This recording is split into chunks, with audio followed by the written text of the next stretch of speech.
Muy buenos días, queridos amigos. Es un honor presentar a ustedes este panel denominado ¿Cómo regular el outsourcing y no morir en el intento?, presentado y comentado por las firmas de consultoría Nuricumbo Partners y Sánchez de Bani. Lo anterior, dentro de un ciclo de conferencias que estamos teniendo por parte de NEA, COMSE, FENG, Club 51 y Mundo Ejecutivo. A continuación, me permito presentar a los ponentes. Por un lado, tenemos a la firma Sánchez de Bani. Sánchez de Bani es una firma mexicana de abogados que ofrece asesoría integral a clientes locales e internacionales, especialmente en industrias tales como la energética, la automotriz, de venta al detalle o retail, inmobiliaria, farmacéutica, manufacturera, entre otras. Como socios de esta firma y que hoy nos van a hacer el favor de hacer las presentaciones, tenemos a Guillermo Villaseñor. Guillermo cuenta con más de 20 años de experiencia en materia fiscal. Es asesor sobre aspectos fiscales relacionados con reestructuras corporativas, fusiones y adquisiciones.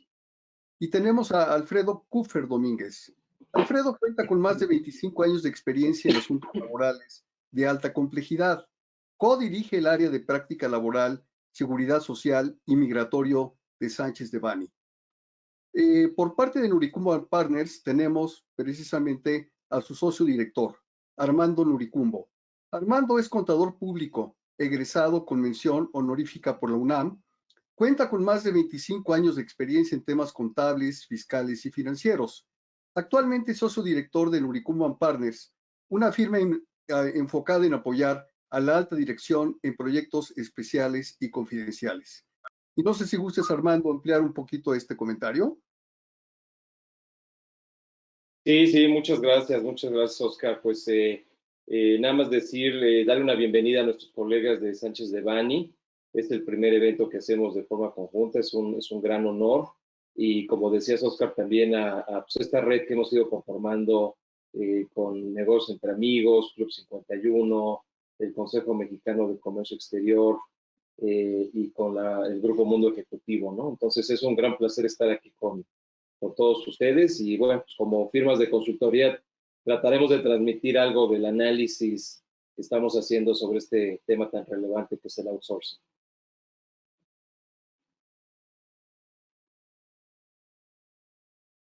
Buenos Creo días, que ya muchas gracias. Nada más quería ver si me escuchaban también. Sí, Sí, perfecto. Perfecto, muchas gracias y Bien, pues buenos días a todos. igualmente, muy buenos días. Pues sin mayor preámbulo entramos a la plática, que tiene como título ¿Cómo regular la subcontratación, outsourcing y no morir en el intento? Esta plática se refiere a hacer un análisis de los principales aspectos de la iniciativa de reforma en materia de subcontratación presentada por el Ejecutivo Federal recientemente, ¿verdad? Y como temas tenemos el primero, que es ¿en dónde estamos parados en términos de subcontratación laboral en México y el mundo? El modelo de seguridad social diseñado el siglo pasado puede seguir siendo vigente en el siglo XXI.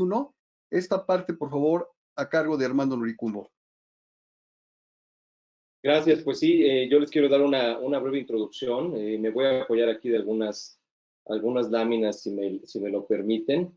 Y es básicamente pues darles un poco la visión que tenemos nosotros de este tema, que no es privativo de México, ¿no? O sea, el tema del outsourcing pues es un tema controversial y complejo por muchas razones.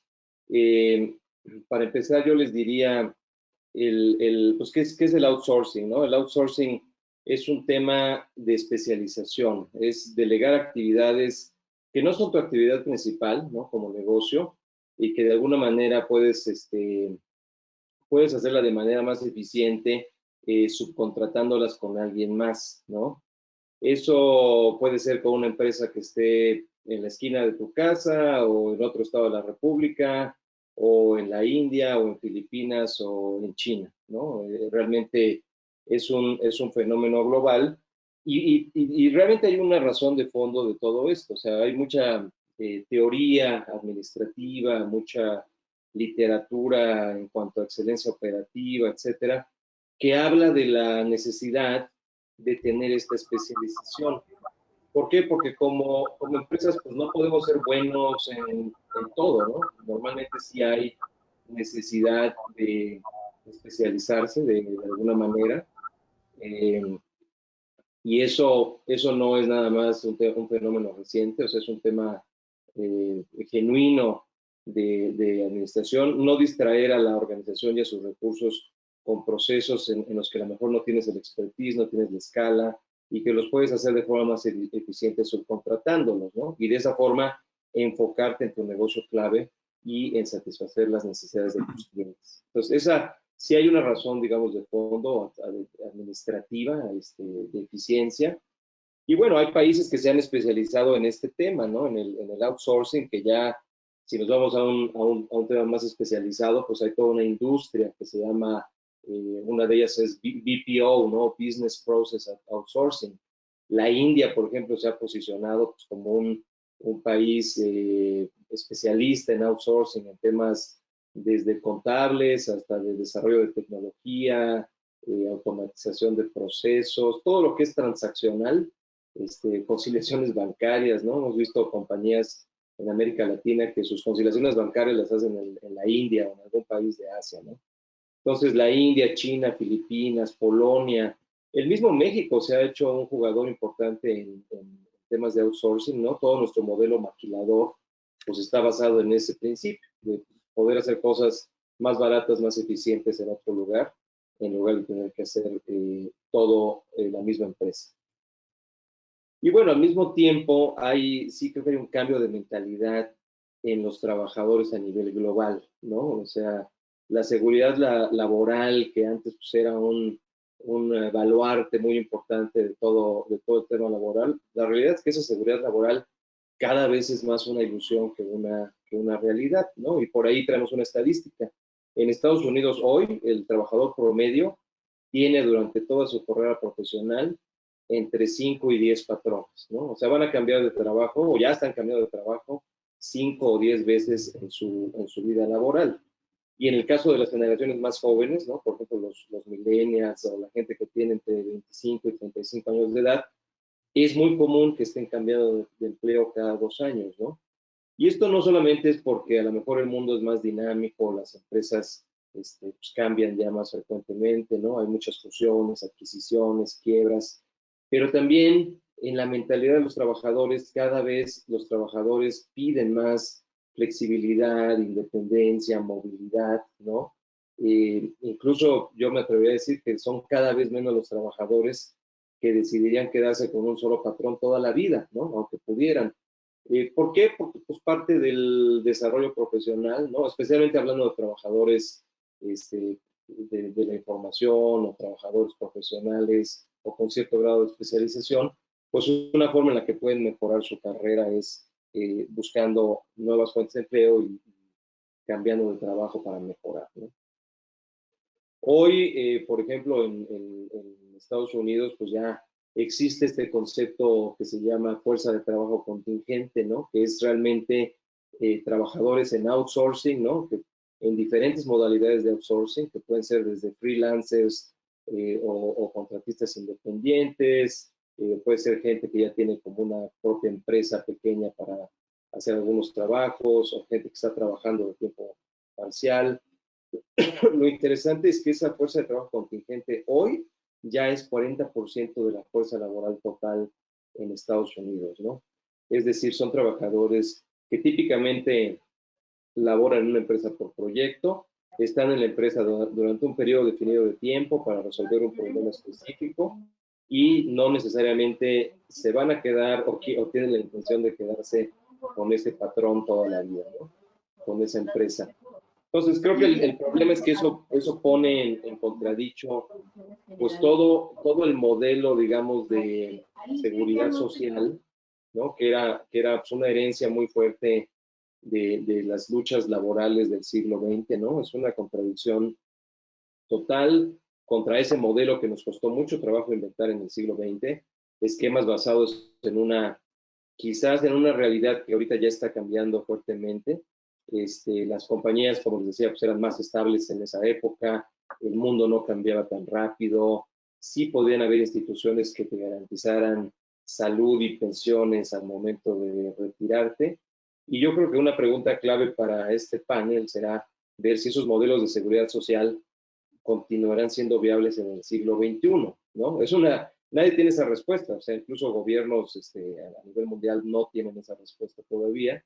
Hoy sabemos que muchos de esos modelos de seguridad social están en crisis financiera por diferentes razones económicas o demográficas, ¿no? Entre ellas porque la forma en que estamos trabajando está también cambiando, entre ellas también porque el dar, por ejemplo, seguridad social o salud a millones de personas a través de una sola institución es difícil. Con lo de la pandemia veíamos por ahí una estadística el otro día. Si tú te atiendes en un hospital de IMSS versus con un hospital privado, las tasas de letalidad son muy diferentes, ¿no?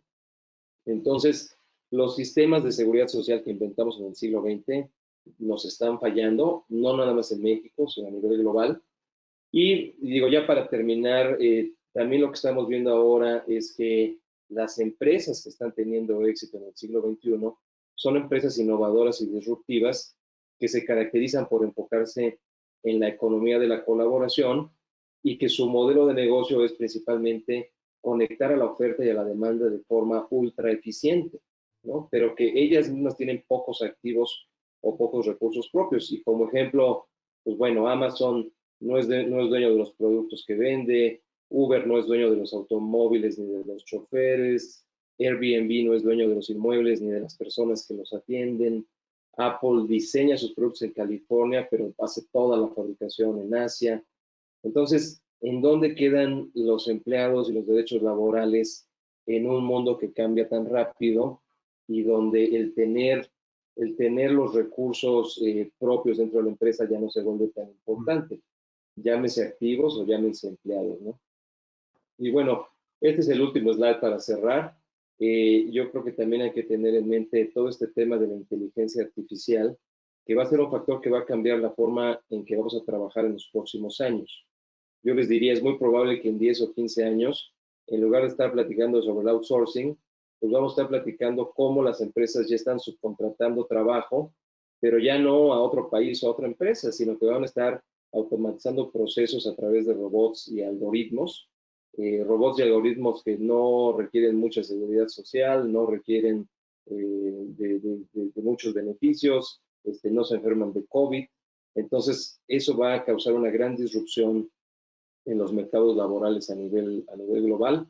La gran pregunta, como les decía, no solo para el gobierno de México, sino a nivel global es qué tanto debemos o podemos tratar de regular el outsourcing en estos momentos en un mundo que es altamente interconectado, donde la especialización se valora mucho más que el trabajo en sí, donde la economía de la colaboración es cada vez más importante y donde cada año cientos de empresas desaparecen o son adquiridas, llámese empresas o patrones, ¿no? Desaparecen o son adquiridas o se fusionan, y donde mucho del trabajo que hacemos hoy los humanos va a ser transferido a procesos automatizados en los próximos 15 o 20 años, ¿no? Entonces, ¿dónde queda la seguridad social en un ambiente como ese? Creo que no se pueden simplemente tratar de resolver a través de leyes o decretos, ¿no? Creo que la respuesta pues, tiene que venir más de fondo. Sin embargo, hoy de lo que vamos a hablar son de leyes y de decretos por esta iniciativa precisamente para tratar de regularizar el tema de outsourcing en México. Y bueno, pues después de esta introducción, pues me gustaría mucho ahora sí pasar la palabra a mis colegas para ya meternos de fondo a lo que fue esa, pues es lo que es esa iniciativa de reforma y cómo puede impactar a las empresas en México. Sí, muchas gracias, Armando. Es una introducción muy clara que nos permite tener un mejor entendimiento de a qué se refiere el outsourcing. Ahorita nada más antes de continuar quisiera hacer un breve comentario, pedirles a todos que apaguen sus micrófonos y también sus cámaras para poder continuar con la grabación. Y dicho esto, pues pasamos a la siguiente parte, en la cual por parte del despacho Sánchez Devanny ya entraremos más en materia, quienes nos darán inicialmente un panorama general de los principales aspectos de la reforma. Adelante, por favor. Muchas gracias, Oscar, y también le agradecemos a Armando la posibilidad de hacer este evento de manera conjunta.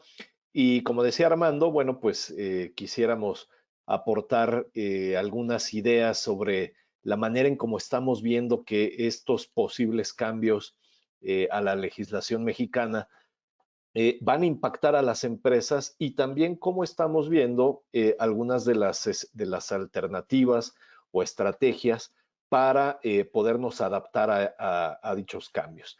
Me gustaría hacer un repaso muy rápido por la parte laboral y de seguridad social y dejaría que mi socio Guillermo hiciera lo mismo para la parte fiscal de la reforma, para a lo mejor ya platicar sobre aspectos más prácticos y que puedan a lo mejor servirles a ustedes para esta planeación. La reforma básicamente nos está incluyendo dos grandes limitaciones. La primera, y que es contundente, porque así lo establece el decreto, la iniciativa de reforma, es que se prohíbe la subcontratación de personal, entendiendo como el poner personal a disposición de un beneficiario. Entonces, creo que este debe de ser el punto de partida de cualquier análisis, porque si tenemos relaciones de servicios entre nuestras empresas y terceros, o entre nuestras empresas y otras empresas del grupo económico, tenemos que identificar si estamos en presencia de estos servicios de personal.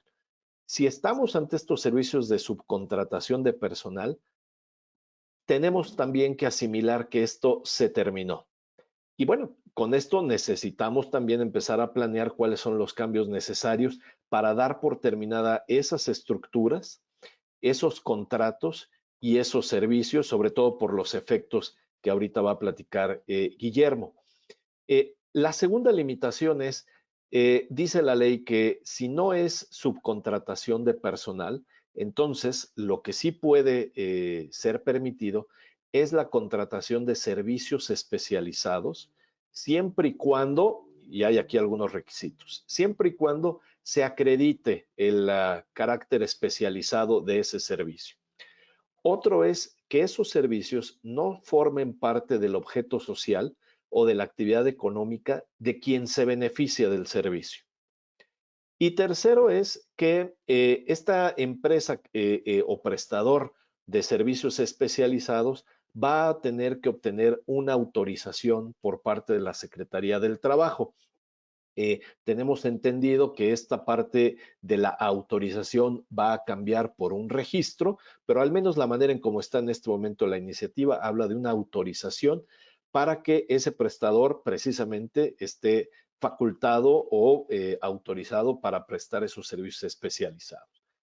Y entonces, esta segunda parte del análisis es importante porque si ya identificamos los posibles servicios de subcontratación de personal, ahora necesitamos identificar al resto de los prestadores de servicios. Otra vez, ya sean externos o que tengamos esa estructura de prestación de servicios dentro del grupo económico. Y entonces vamos a tener que empezar a hacer una comparación de las actividades que hace la parte que contrata el servicio, es decir, a lo que realmente se dedica, junto con lo que le permite su acta constitutiva o los estatutos de esta empresa, y después compararlo con los servicios que tiene contratados. Tanto en términos contractuales, es decir, la manera en cómo está descrito en el contrato que los una, pero también en la parte material de cómo se está relacionando o cómo se está desarrollando el servicio. Porque si estos servicios en realidad son la parte central del negocio de quien lo contrata, no lo vamos a poder hacer y tendríamos que entrar a una serie de acciones para poder adaptarnos. Estas dos limitaciones básicas son las que deben de llevar, digamos, todo la dirección del análisis y sobre todo también plantear en el tiempo un plan de ejecución porque aunque la reforma se encuentra ahorita en discusión, pues hay fuertes rumores de que podría durante el mes de abril o probablemente aprovechando el Día del Trabajo, el 1 de mayo, publicarse estos cambios. Ahora, con respecto a también las sanciones, bueno, pues las sanciones son realmente importantes en materia laboral porque hay un incremento desproporcionado de las multas para ir hasta 50,000 veces la unidad de medida y actualización, que eso nos lleva a una multa máxima de aproximadamente 4 millones y fracción de pesos.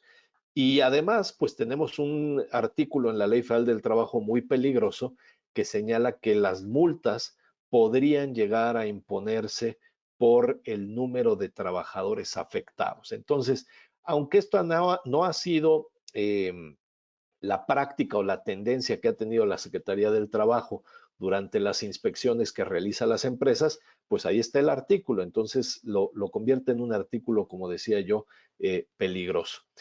El otro efecto importante es que por disposición de la ley va a existir una responsabilidad solidaria entre quien presta el servicio especializado y quien se beneficia de él. Entonces, con mayor razón, si antes lo debíamos de hacer por el régimen de subcontratación actual, hoy tenemos que continuar con esa revisión de a quién estamos contratando, porque cualquier incumplimiento de ese prestador de servicios especializados, yo podría llevar la responsabilidad en caso de una reclamación y que no pudiera él cumplir con esas obligaciones.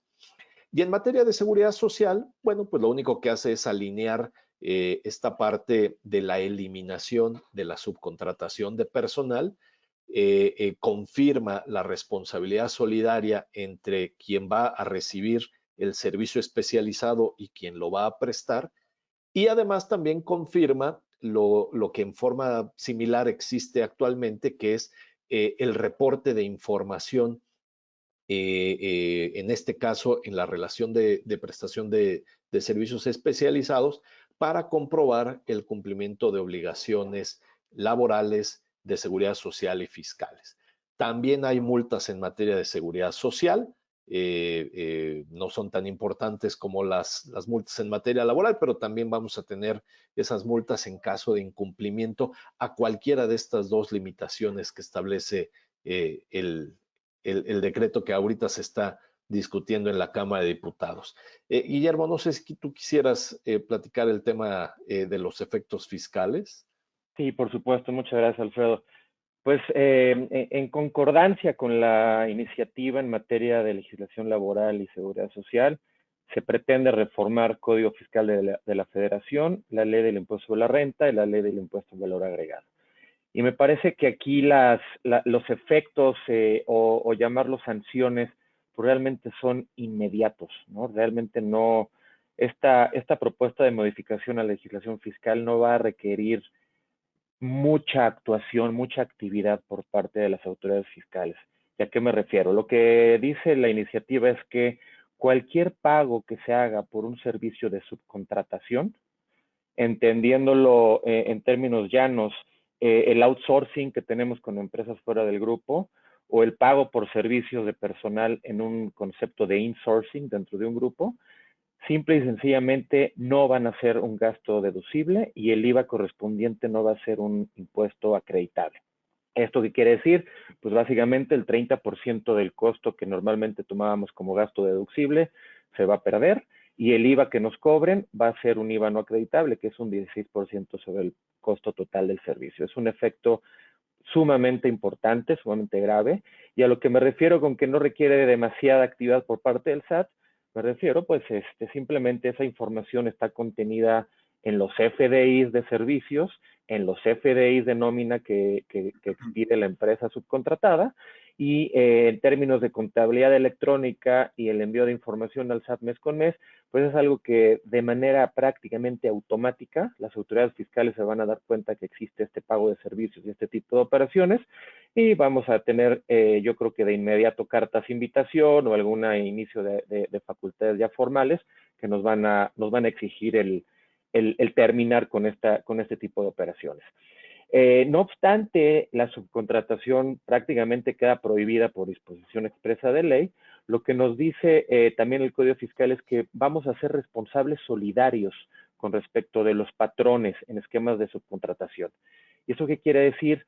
Si estas empresas no enteran el IVA que cobran a sus clientes o no enteran las retenciones de ISR que efectúan a sus trabajadores, o inclusive no enteran ISR porque los pagos que le hacen a su propia gente, a su propia plantilla, los califican bajo otro concepto, la empresa que recibe los servicios va a ser responsable solidaria de esos impuestos, lo cual evidentemente pues, incluye una carga, una responsabilidad legal y una carga administrativa mucho mayor que antes no se tenía.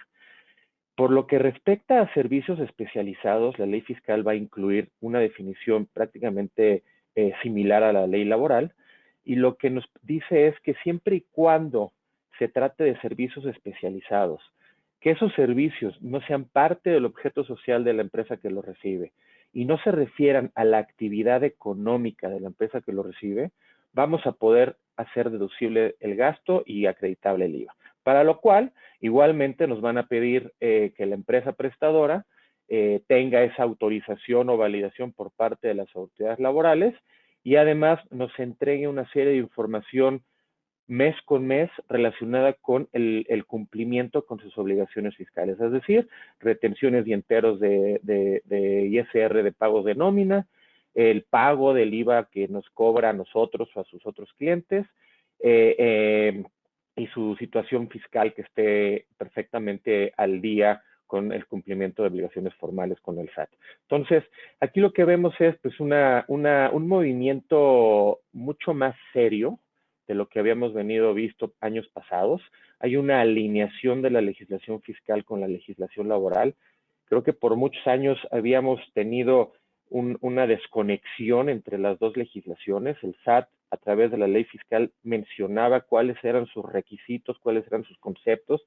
Inclusive todo el 2020 y todo lo que llevamos 2021 se ha tenido que efectuar una retención del IVA por servicios en donde se nos pone a disposición personal, que es un concepto difícil de descifrar y de interpretar. Todo el año pasado tuvimos una serie de discusiones tanto con el SAT, con Prodecon, asesores, clientes, proveedores, en el sentido de determinar cuándo aplica esa obligación de retener el 6%. Y finalmente, bueno, pues esta propuesta lo que hace es elimina esa obligación de retener el 6% y sienta las bases quizá por un lado también más claras y transparentes en el sentido de hablar de servicios de subcontratación y servicios especializados. Ya no vamos a tener la obligación de retener 6%, pero sin embargo vamos a tener la obligación de identificar qué naturaleza tienen los servicios y determinar si son subcontratación, simplemente terminar esa relación, ese contrato, y si son especializados, pues hacernos llegar de la información que nos piden.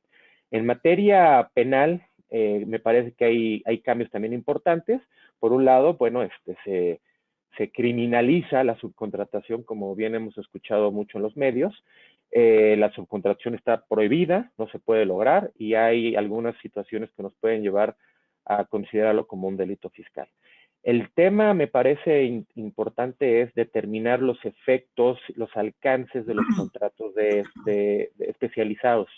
Hemos venido escuchando estos meses en el análisis que hemos hecho con muchas empresas, pues ideas, ¿no? Que ya muchas veces son creativas para buscar que servicios califiquen bajo un concepto especializado que inclusive pues hoy no se tiene una definición clara, ¿no? El tema aquí que vemos es que la legislación fiscal habla de un supuesto de defraudación fiscal cuando se documenten y se lleven a cabo servicios especializados simulados. Entonces, creo que aquí lo importante es ser muy cautelosos y muy puntuales en qué servicios y cómo se van a documentar y cómo se van a llevar a cabo para no caer en esa dinámica que trae el SAT últimamente, ¿no? En cuestionar las operaciones y llegar a una conclusión anticipada de que son simulados, es decir, en mi opinión sería tratar de vestir como un servicio especializado o algo que a lo mejor es subcontratación o algo que a lo mejor va en función del objeto social o de la actividad económica de quien recibe el servicio. Si ese es el caso, pues el SAT tendrá las herramientas y yo creo que las está utilizando para imputarnos alguna responsabilidad penal. En términos generales, me parece que esas son las cuestiones fiscales más relevantes y quizá por ahí Óscar, Armando tienen una serie de preguntas para intercambiar ideas. Sí, claro que sí. Alfredo, Guillermo, realmente su exposición es muy clara y pues no se limita a un panorama, sino que sí nos permite ver una serie de consecuencias pues muy importantes que es importante tener en cuenta en todo este tiempo, ¿verdad? Armando, no sé si quieras comentar algo antes de pasar a la pregunta. No, adelante, Oscar. Adelante, perfecto. Bien, pues con esto pasamos a la siguiente pregunta, que es si nos pueden dar algún comentario con respecto a esta iniciativa de reforma y el TEMEC, por favor.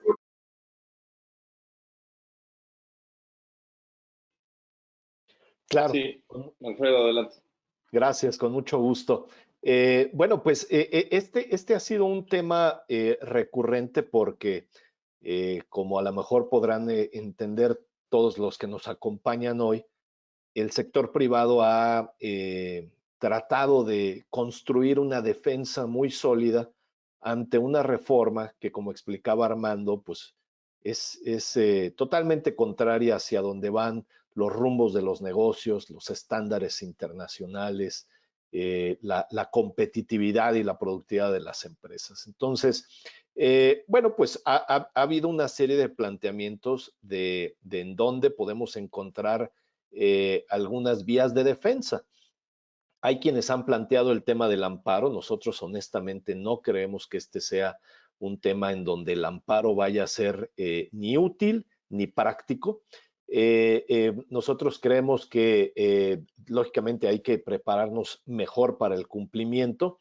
Este gobierno además nos ha mostrado que tiene fuerza no solamente en el poder legislativo, sino también en el poder judicial. Por eso las posibilidades de éxito ahí son difíciles. Y otro frente, por ejemplo, es el tema del TEMEC, en donde tenemos el acuerdo de libre comercio con Estados Unidos y Canadá, y en donde existen una serie de obligaciones entre los tres países, y entre ellas, por ejemplo, existen protecciones a la inversión extranjera para que el país que esté recibiendo esa inversión no cambie las condiciones o las circunstancias con las cuales se realizó esa inversión. Pero la verdad es que nos parece que es un argumento que va a ser difícil de poder llevar o de poder ejercitar si quisiéramos pensar que estos cambios al tema de subcontratación son eso, un cambio a los aspectos de inversión, a las condiciones de inversión.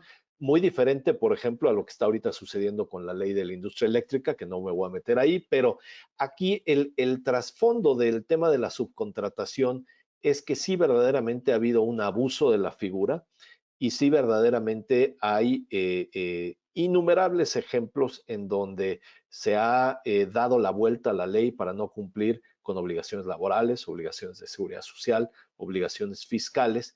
Y lo que está pretendiendo la reforma sí son cambios que van a afectar a los negocios, pero en realidad no son cambios que, digamos, afecten los derechos de trabajadores, por ejemplo, no afectan los derechos de sindicatos, al contrario, aunque pudieran afectar las operaciones actuales de las empresas, vemos difícilmente ahí un argumento como para decir que ese es un cambio a las condiciones de inversión. Entonces, bueno, pues a nosotros nos parece, al menos esa es la visión que tenemos como firma de abogados, es que sí debemos de prepararnos para estos cambios, sí debemos de encontrar la forma de cumplir de la mejor manera, porque además estamos viendo que hay una total intención de llevar esto a cabo y de que al menos la visión de esta administración es ser muy firmes con los aspectos que aquí se están tratando no quiero decir corregir, pero de cambiar.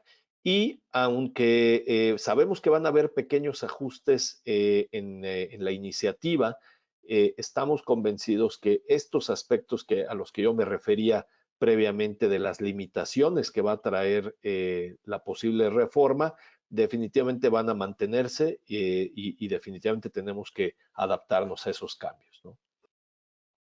Sí, yo quisiera comentar algo también, Oscar, y Sí, gracias, Armando. Alfredo. A mí sí me gustaría enfatizar que no sería bueno, digamos, satanizar o criminalizar a todo el outsourcing, pero sí aplaudo que se actúe con firmeza contra el outsourcing que está diseñado desde el origen para evadir obligaciones fiscales. Y ojalá que en la ley, al final, como quede, sí se haga esa diferencia, ¿no? Yo sí creo que del 100% de outsourcing que hay en México, pues la inmensa mayoría es outsourcing que se hace por razones como las que presentamos al principio, razones de especialización en tu negocio, de enfocarte en tu negocio clave y de subcontratar procesos o funciones que pues, tú no, es más fácil administrar un contrato que administrar una plantilla de gente. Eso es un hecho y nosotros lo vivimos en el día a día asesorando a empresas.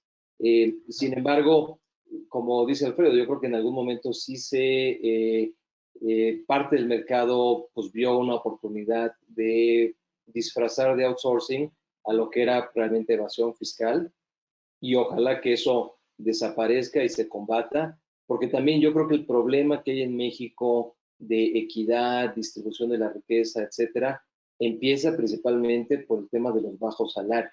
O sea, junto con la reforma de outsourcing, hay que pensar qué tenemos que hacer para que en México la gente gane más. Y eso muchas veces tampoco va a ser por decreto o por ley, ¿no? Eso viene de lo que lamentablemente ya nadie nos acordamos, pero mucho del tema de las reformas estructurales, particularmente de la de educación, ¿no? Trataban de atacar esa problemática. Mucho de los bajos salarios y de la desigualdad en México empieza porque la educación está mal distribuida también, ¿no? Hay gente que se puede ir a Harvard o se puede ir a universidades internacionales y pues eso les va muy bien, y hay gente en regiones de este país donde pues ni la primaria podemos completar, ¿no? Entonces, nada más puntualizar ese tema, yo creo que eliminar el outsourcing que está diseñado para evasión fiscal es perfectamente loable, aplaudible y ojalá que se logre con esta reforma. No hay que dañar al outsourcing genuino y que también tiene una función de negocios que ser. Y no nos olvidemos que el problema de fondo es cómo hacer estructuralmente para que la gente pueda ganar más dinero en México por su trabajo. Gracias, Armando. Y con esto, bueno, lo que veo es que este intercambio de opinión está resultando de un interés mayor. Invito a todos los asistentes a que las dudas que nos quieran hacer, nos las puedan poner en el chat para canalizarlas. Vamos muy bien en tiempo. Y las que no haya oportunidad de sacar directamente en esta sesión, las haremos llegar directamente a las firmas para que todas sean debidamente canalizadas y contestadas, ¿verdad? Entonces, con esto pasamos a la siguiente pregunta, la cual es muy interesante. Hoy tenemos empresas operativas y tenemos empresas de servicios dentro del esquema actual. Entonces, ¿cómo cambiar un esquema que ha estado vigente por tanto tiempo? Si me permiten empezar, porque la verdad es que creo que tiene muchas aristas, muchos ángulos la pregunta, Oscar, pero es precisamente por eso que debemos de empezar más pronto que tarde en la planeación, en los cambios que tenemos que hacer en las organizaciones, porque estos son esquemas con los que hemos vivido durante muchos años. El tema del insourcing incluso tiene por allá sus orígenes precisamente con la primera versión del Tratado de Libre Comercio, el Telecán, en donde para hacer más atractivo al país, los inversionistas decían, pero ¿cómo es posible que vamos a tener que dar 10% de nuestras utilidades a nuestros trabajadores, además de todos los impuestos que me van a cobrar, y además de toda la carga laboral y social que tienen en México? Y entonces, desde aquel entonces empezaron a surgir estas estructuras creativas de tener una empresa que tiene a todos los empleados y que le presta servicios a otra u otras empresas del mismo grupo.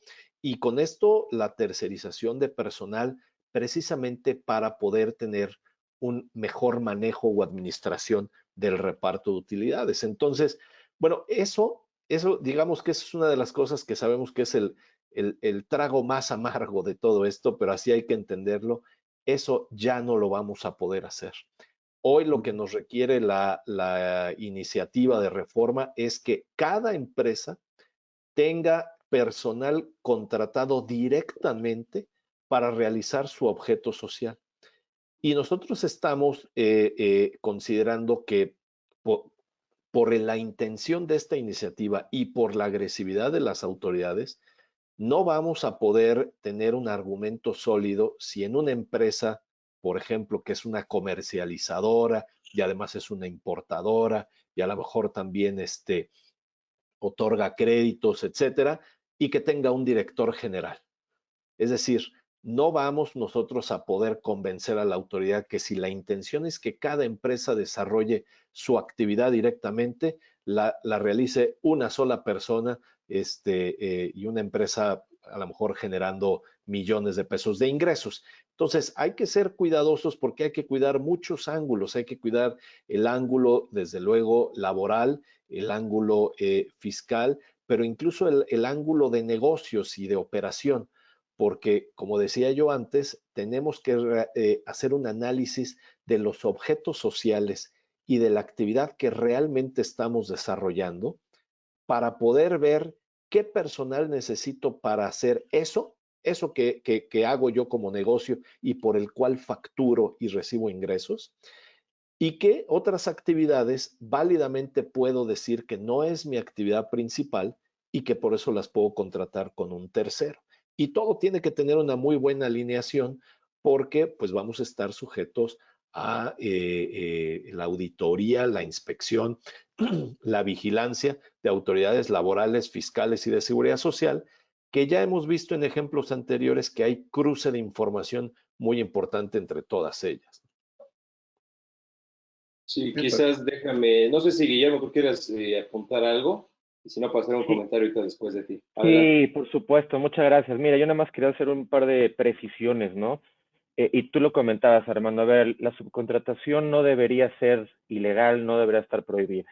De hecho, por muchos años siempre hemos, como firma de abogados, confirmado que el hecho de que esté regulada y que esté avalada y sujeta a ciertos requisitos bajo la legislación fiscal convierte a la figura en algo válido, ¿no?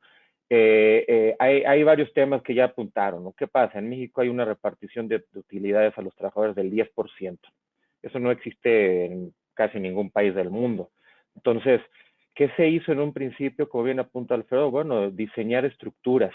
Pero yo creo que esa creatividad no es ilegal, esa creatividad va en función de lo que realmente la fuerza de trabajo, el empleado, genera y aporta a la generación de utilidades. Las empresas en México están obligadas a calcular sus utilidades, sus gastos y sus ingresos conforme a ciertas reglas llamadas precios de transferencia. Entonces, si tú lo que apuntas es que le vas a tener que repartir al trabajador el 10% de todos los ingresos y todas las ganancias de una empresa que tiene a lo mejor intangibles, a lo mejor procesos, a lo mejor patentes, es más, a lo mejor tuvo ingresos por la venta de activos, el trabajador realmente o directamente no tiene nada que ver con esa generación de ingresos y esa generación de utilidades. Es más, si la compañía invierte fuertemente para empezar un negocio y por varios años tiene pérdidas fiscales que puede amortizar y en un determinado año ya tiene una base fiscal positiva, tiene que repartir PTU sobre esa base fiscal positiva, sin importar que no ha agotado sus pérdidas fiscales. Todo esto ya se ha debatido mucho en tribunales. Por muchos años la PTU no fue ni siquiera un gasto deducible. Ya por ahí la ley contempla una reducción, ¿no?, del resultado fiscal que ni siquiera da los efectos completos. Entonces, ¿qué pasa? Por lo que hicimos con las empresas de servicio es decir, señores, ¿cuánto genera en la utilidad la fuerza laboral? Y con base en estudios económicos se le asigna un porcentaje a un costo y gastos, ¿no? Un cost plus. Es decir, la empresa de servicios tiene que ganar un 5, un 10, un 15% sobre sus costos. Eso es la utilidad que generan. ¿Por qué voy a repartir más? ¿Por qué si yo tengo un proceso de fabricación de último nivel y que me hace mucho más rentable y más eficiente, tengo que repartir eso? Bueno, creo que son los comentarios, ¿no? Porque se ha satanizado mucho el uso de outsourcing Y siempre hablamos, ¿no? Del no pagar PTU, ¿no? Realmente lo que pagamos es la PTU correcta. Sí hay outsourcing malos, hay estructuras muy agresivas y las hemos visto frecuentemente. Ojalá contra ellas se vayan, inclusive con todo y esta reforma. Pero creo que el tema es precisar que no es ilegal y no es un abuso, siempre y cuando se paguen buenos salarios, siempre y cuando se retengan los impuestos, se reporte al IMSS, etcétera. No creo que eso es lo que quería comentar, Armando. Gracias, Guillermo. Y yo quisiera agregar, porque hay varias preguntas de Gabriela, Fabián, Jaime Morfín, sobre qué tanto se podría cuantificar el impacto de esta posible reforma en las empresas en general. Y salvo su mejor opinión, yo creo que ese es el gran reto ahorita en los próximos meses. O sea, va a ser un ejercicio que tienes que hacer pues en tu grupo, ¿no? En tu grupo de empresas, en tu estructura. Pero pues imagínense ustedes que de pronto, digamos, esta estructura en la que yo tenía mi empresa que factura y acá tenía mis empleados en mi empresa de servicio y esa estructura ya es ilegal, ya no es válida, pues el impacto va a ser brutal, simplemente de reorganización corporativa, me imagino tener que liquidar a todos los empleados en los servicios, ver a cuáles vas a contratar en la operativa, o sea, hay grupos en los que este impacto puede ser, no quiero decirlo, pero podría ser hasta llevar a la liquidación de la sociedad o pegarle muy fuerte en su capital, ¿no? Alguien nos decía por acá, pues en el sector turístico es una realidad del negocio también que necesita subcontratar por la alta rotación que existe en el sector. Entonces, nada más quería comentar que sí, el cuantificarlo, creo que cada grupo, cada empresa va a tener que hacerlo, pero sí, parte de esta conferencia es poner en el radar que puede ser un efecto muy importante, ¿no? Un efecto muy significativo el hacer esa reorganización corporativa como resultado de este cambio en la ley. Y tal vez en complemento a lo que mencionas, Armando, y esto por compartirles una experiencia, en el corporativo en Estados Unidos de una empresa que está llevando su reorganización, pidieron que esta reorganización no tuviera un costo adicional. La respuesta fue casi inmediata. Es imposible. O sea, y esto otra vez es otro de estos tragos amargos que tenemos que tomar porque eso es lo que tiene, ese es el impacto de esta reforma.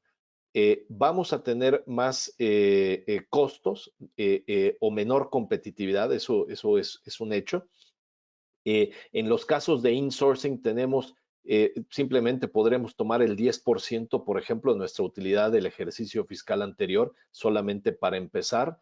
Y si vamos a tener que cambiar personal subcontratado, que como esa actividad va a estar prohibida, lo vamos a tener que llevar a nuestra nómina, bueno, pues el porcentaje de costo adicional que voy a tener porque voy a tener que incluirlos dentro de mi paquete de compensación y todo mi esquema de nómina, ese es otro impacto. Entonces, no, sabemos que no son, digamos, como buenas noticias, pero creo que es la manera de también poderlo transmitir a la dirección general, a las direcciones de finanzas, que esto no vamos a salir sin un golpe o sin un rayón, pero los efectos de no realizarlo verdaderamente son mucho más graves, ¿no?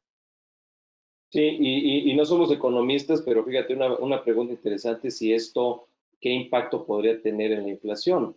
Porque eventualmente las empresas pues tendrán de dos sopas, o absorbes ese costo adicional dentro de tu margen, o tratas de transmitirle ese margen al mercado, y pues las que lo logren para poder sobrevivir van a tener que incrementar precios, y pues ya veremos a ver eso, cómo se traduce en la inflación. Oye, Armando, hay un tema que no sé si el gobierno esté consciente, pero las empresas insourcing o outsourcing, probablemente casi todas deben ser pagadoras de IVA, porque cuando te cobran a ti la nómina, el gasto, el servicio, le agregan un IVA, que ese IVA no lo tienes cuando el trabajador está en tu nómina. Casi siempre todas las insourcing que hemos visto y analizado le pagan al gobierno quizá Grandes cantidades cerca de del 16% de su facturación, ¿no? Entonces, pues ese dinero ya no lo va a tener el gobierno, va a ser simplemente se cambia el patrón el patrón vamos a asumir que va a continuar cumpliendo con sus obligaciones como lo hacía la empresa de servicios y van a enterar a las retenciones de ISR únicamente, sin IVA. Totalmente, ahí ojalá que no nos estemos dando un balazo en el pie solitos en la hacienda pública.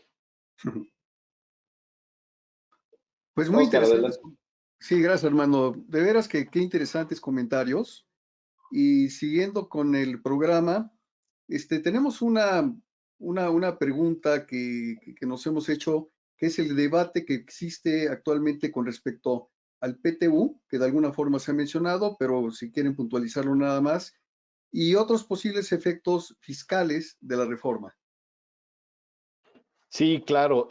Como decíamos, el tema es que en la visión de este gobierno, y queremos aquí ser claros que nosotros desde luego no la compartimos, pero en la visión de este gobierno no puede haber empresas sin trabajadores.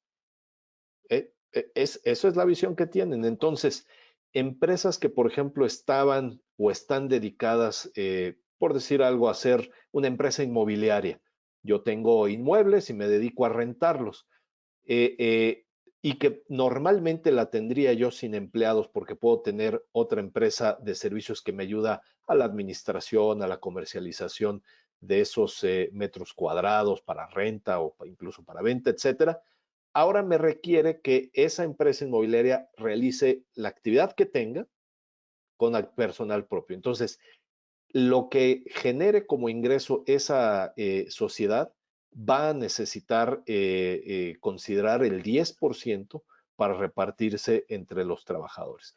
Como ustedes saben, el reparto de utilidades tiene una fórmula en donde ese 10% se reparte la mitad conforme a los salarios devengados de enero a diciembre por los trabajadores y la otra mitad conforme al número de días trabajados también en el ejercicio fiscal. Ahora, hemos tratado de encontrar algunas fórmulas como para mitigar esos impactos, porque la mayoría de las empresas tienen esquemas de bonos o de incentivos por desempeño y hemos encontrado que bajo ciertas circunstancias podrían llegar a combinarse esos planes de incentivos con el efecto o el resultado del reparto de utilidades.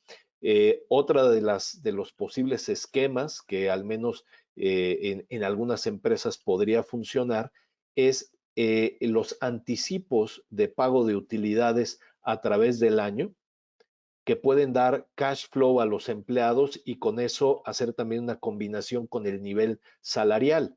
Hay empresas que por el impacto que esto ya están previendo, por ejemplo, no van a dar aumento de sueldo, porque el aumento de sueldo en realidad va a venir en la forma de un reparto de utilidades. Entonces, sí creemos que es importante analizar más o menos cuánto es el impacto, por ejemplo, con un promedio de los años anteriores y analizarlo también en materia de compensación, porque pues sí, hemos visto resultados absurdos en donde pueden haber empresas que ese 10% le represente a la gente 8, 10, hasta 12 meses de sueldo o más, ¿no? Y los niveles y una estructura de compensación pues se ve totalmente afectada por un resultado de ese tipo, ¿no? Perfecto. Totalmente. Otro punto que de alguna forma ya vinieron comentando, pero igual sí se amerita una puntualización por lo importante del tema, es si el outsourcing siempre equivale a una evasión fiscal. No, definitivamente no. A ver, hoy por hoy tenemos reglas, hemos tenido varios tipos de reglas en los últimos años en la legislación fiscal, ¿no? ¿Eso qué quiere decir? Que está reconocido que el outsourcing es válido y es bueno y es correcto.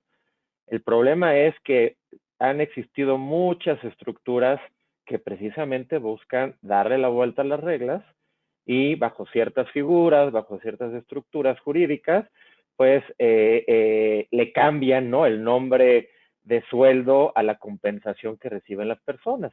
Hay veces que le llaman asimilados a salarios, hay veces que les llaman regalías por derechos de autor, en fin, ¿no? Hemos visto un sinnúmero de temas que por ahí yo creo que eso es lo que precisamente detonó que el concepto del outsourcing junto con el concepto de estas mal llamadas o llamadas empresas factureras, pues llegue al punto en el que todo esté mal visto por el gobierno, ¿no? Creo que la bandera que tuvo el gobierno en todos los anuncios que se hicieron desde noviembre para acá, pues es que el outsourcing es malo y es ilegal y es defraudador. No es cierto. Muchas de las empresas que prestan servicios de outsourcing y muchas de las insourcing de grupo cumplen con sus obligaciones fiscales. Eso es real y contundente. El problema que tuvimos, yo creo, es nunca se persiguió seria y formalmente, ¿no? A estructuras abusivas y evasoras y pues se salió de las manos. Sí, y quizás algo que me gustaría agregar es el timing de la reforma, porque quizás no es el mejor. O sea, definitivamente va a ser un shock para el sector empresarial mexicano, ¿no? Va a implicar costos y riesgos al momento de tratar de regularizarnos a las nuevas reglas del juego. Y esto en un momento en el que muchas empresas han tenido problemas de liquidez, de falta de demanda por el tema de la pandemia. Muchas están apenas medio recuperando, las que lograron sobrevivir, porque hubieron cierres de empresas enormes el año pasado.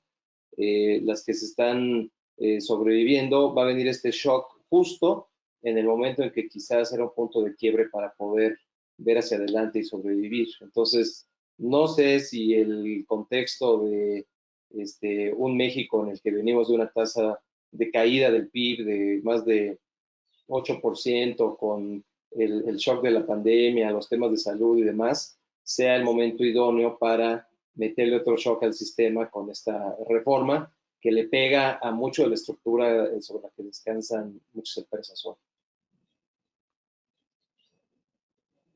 Sí, claro. Yo quisiera, Oscar, si me lo permiten, referirme aquí a alguno de los comentarios que nos están haciendo, porque hay dos aspectos aquí bien interesantes y que estamos ya nosotros viendo en algunos proyectos. Uno de ellos es, por ejemplo, en el grupo empresarial, ¿no? Pueden existir empresas que tienen diferentes fines, diferentes objetivos, incluso empresas que se dedican a diferentes líneas de negocios, pero que en realidad toda la fuerza laboral está, por ejemplo, en una sola entidad. Es algo realmente común que, como decía Guillermo, no es otra cosa sino el poder enfrentar una realidad de también poder hacer los negocios con mayor competitividad y flexibilidad. Conforme a la iniciativa, no estaría prohibido el que siga existiendo una empresa que nosotros le hemos llamado shared services, pero puede identificarse realmente como una prestadora de servicios especializados interna, o sea, dentro del grupo empresarial, pero necesariamente tendría que haber una redistribución de todo el personal en las diferentes empresas que forman el grupo. ¿Por qué? Por lo que decíamos, cada una tiene una actividad económica que tiene que realizar con personal propio. Y probablemente algunos aspectos no esenciales o no propios de esa actividad económica podrían quedar fuera y ser prestados por esta empresa, este corporativo, esta prestadora de servicios especializados, que pues son lo que conocemos normalmente como el back office, ¿no? Esto en nuestra opinión, no estaría prohibido en la iniciativa y tenemos entendido que dentro de las negociaciones que se han llevado con el gobierno, podría llegar a existir alguna regla de estas que tiene que emitir la Secretaría del Trabajo para el registro posterior de los prestadores de servicios especializados para que esto se permita, ¿no? Gracias, Alfredo. Oye, tenemos 2 minutos, Oscar. No sé Armando, es lo que iba. Si me permite, a lo mejor nada más un comentario, Oscar, rapidísimo. Creo que nos hemos enfocado mucho en la empresa en la que estamos que recibe servicios, ¿no? Y que tiene su insourcing, outsourcing. Pero creo que también es bien importante nada más dejar el mensaje. Empresas que prestan servicios a sus clientes. Nosotros vamos a ser el prestador, ya sea de outsourcing. Habrá que ver que de por ahí una pregunta que qué van a hacer las manpowers y demás, pues creo que Alfredo les están pegando duro a su negocio core, ¿no? Y las empresas que prestan servicios, que tenemos clientes, pues vamos a tener que ser especializados y tener autorizaciones por las autoridades laborales, ¿no? Y a la vez hacer ese ejercicio de qué objeto social y qué actividad económica tiene nuestro cliente para no ponerlos en un problema. Creo que eso es bien importante que todos se queden con ese mensaje en mente. Sí, gracias, Guillermo. Y bueno, precisamente viendo que el tiempo se nos ha agotado, pedirles a los participantes, a los tres participantes, Armando, Alfredo, Guillermo, si nos pueden hacer un comentario de cierre, alguno de los pocos puntos que no alcanzamos a tocar. Hubo una inquietud con respecto a pymes, otra con respecto al turismo, otro a cuanto a responsabilidades personales que se puedan tener. Y hay una muy importante que es el futuro del outsourcing en México y en el mundo. Entonces, si nos pueden hacer un comentario muy breve de cierre cada uno, por favor, para nuestros asistentes. Si quieren, a mí me gustaría nada más empezar muy rápido, decirles que a nuestros amigos, gracias a todos quienes nos acompañaron. En una hora es difícil cubrir todo. La propuesta es que a lo mejor en un mes o algo así hagamos otro evento de seguimiento, pero cuando subamos el video en YouTube, se los vamos a mandar a todos los participantes y ahí me gustaría, si quieren, ponemos las preguntas que no contestamos y ahí los cuatro nos metemos a contestar en la parte de comentarios, ¿no? Pero sí, Alfredo, Guillermo, ustedes, por favor, los comentarios de cierre. Gracias. Pues mira, yo me refiero al tema del turismo porque también hemos tenido experiencia ahí. Sabemos que ha sido una costumbre y sabemos que ha sido una práctica generalizada tener gran parte del personal a través de agencias o las famosas pagadoras, pero se va a acabar. Se va a acabar, salvo que sean actividades que no estén directamente relacionadas con el hotel, con el centro vacacional, con el resort, porque a lo mejor habrán algunas que válidamente podamos decir que no es la actividad propia de prestar el servicio de hospedaje. Entonces, habría que nada más analizar esa situación y si efectivamente la temporalidad o las temporadas, ¿no? Que requieren contratar y terminar personal, creo que podemos tomar ventaja de las modalidades de contratación que existen en la Ley Federal del Trabajo. Los contratos por tiempo determinados pueden funcionar y pueden ser perfectamente aplicables. Contratos por hora determinado. Hay contratos por temporada y creo que esto tiene que entrar en el modelo de solución de cara a los ajustes a la reforma. Gracias, Alfredo. Pues digo, creo que palabras muy breves, pero el SAT está muy activo y ha sido muy agresivo en los últimos meses, ¿no? Todas estas reformas, bueno, el tema de subcontratación y muchas otras reformas que hemos visto 2020, 2021 van enfocadas a darle mayores herramientas al SAT para verificar cumplimiento formal, fiscal, legal en general, ¿no? Los efectos, las consecuencias de incumplir con disposiciones que antes a lo mejor parecían muy tenues, ¿no? O no muy relevantes, hoy son muy graves. El no cumplir con la legislación fiscal en forma nos puede llevar a un crédito fiscal, pero antes de eso hemos estado viendo muy activo al SAT en suspendiendo y cancelando el certificado de sello digital. ¿Esto qué quiere decir? El switch que tenemos para emitir facturas fiscales o para pagar nómina. Cualquier falta de cumplimiento en tiempo está provocando que el SAT nos apague el switch y no podamos operar. Eso es terrible, eso es importantísimo.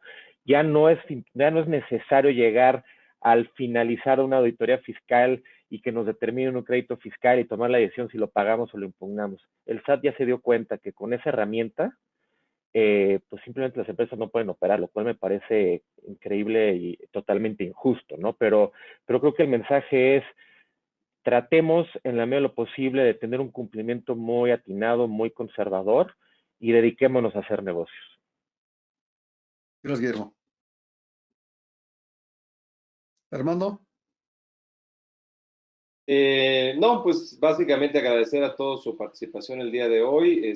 Yo creo que es un tema que va a dar para muchos paneles como estos, y yo creo que es un tema que no solo va a impactar a las empresas, pero también en mi mente pues refleja una batalla ideológica entre el capital y el trabajo, y nos vamos a la época de Marx, pero creo que también va por ahí, o sea, una visión en la que quizás el espíritu de esto es pensar que parte de los rendimientos del capital tienen que irse al trabajo, ¿no?